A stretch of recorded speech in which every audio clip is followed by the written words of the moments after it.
i sindaci, gli amministratori locali che si confrontano e si mettono assieme con la Regione per fare sintesi. Oggi c'è bisogno c'è bisogno di confronto, c'è bisogno di mettere assieme le migliori risorse di idee, di esperienze per la migliore produzione legislativa del Veneto. Questo è il nostro compito, è il compito che io con l'ufficio di presidenza appena eletto assolveremo da domani. Il primo adempimento è ovviamente il regolamento di funzionamento di questo nuovo organismo e poi inizieremo con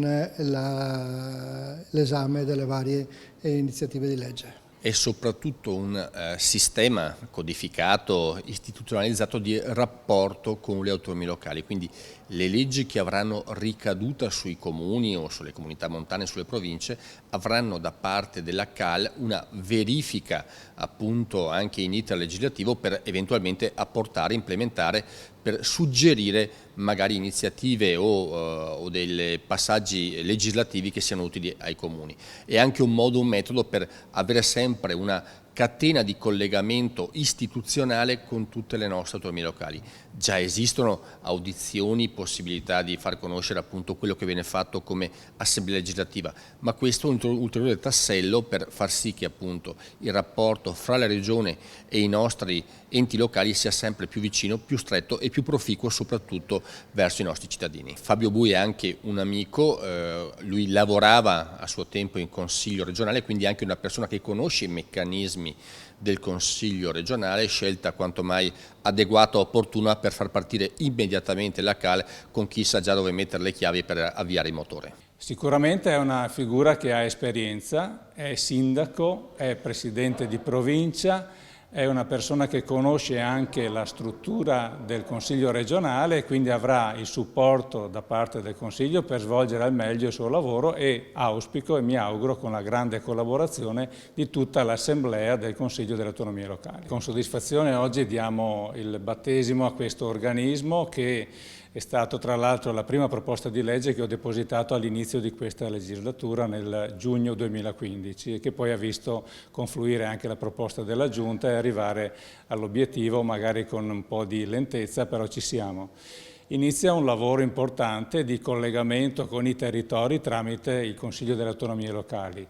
In un momento particolare in cui il tema dell'autonomia è al centro dell'attenzione politica nazionale e regionale, credo che la funzione di questo organismo possa veramente dare fiato a questa prospettiva di autonomia intesa come responsabilità, dal livello locale a quello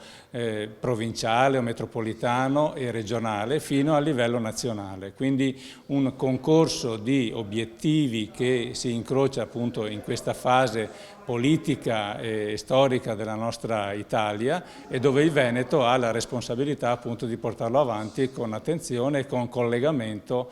ai cittadini, agli elettori che aspettano risposte, aspettano servizi, aspettano una politica che fa della democrazia il proprio punto di eccellenza. È stato un po'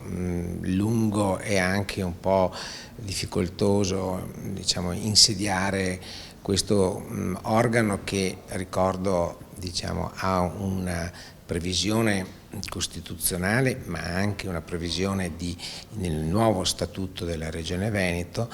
e quindi è un'entità completamente nuova nel nostro panorama istituzionale.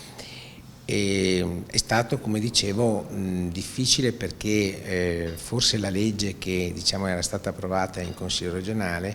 aveva dei passaggi un po' farraginosi, un po' complicati, però ci siamo riusciti e questo penso che sia una tappa molto importante per il coinvolgimento delle autonomie locali che sono così importanti nella rete istituzionale che vede poi a capo la Regione Veneto come organo, come ente, diciamo, principale nel panorama appunto delle autonomie stesse e quindi credo che ci sarà un contributo importante anche perché questo ci è stato anche fatto osservare anche nell'ultima parifica della Corte dei Conti dove appunto il ruolo del Consiglio di Autonomie Locali è apparso anche a loro di fondamentale importanza nell'ambito appunto dei rapporti tra le istituzioni.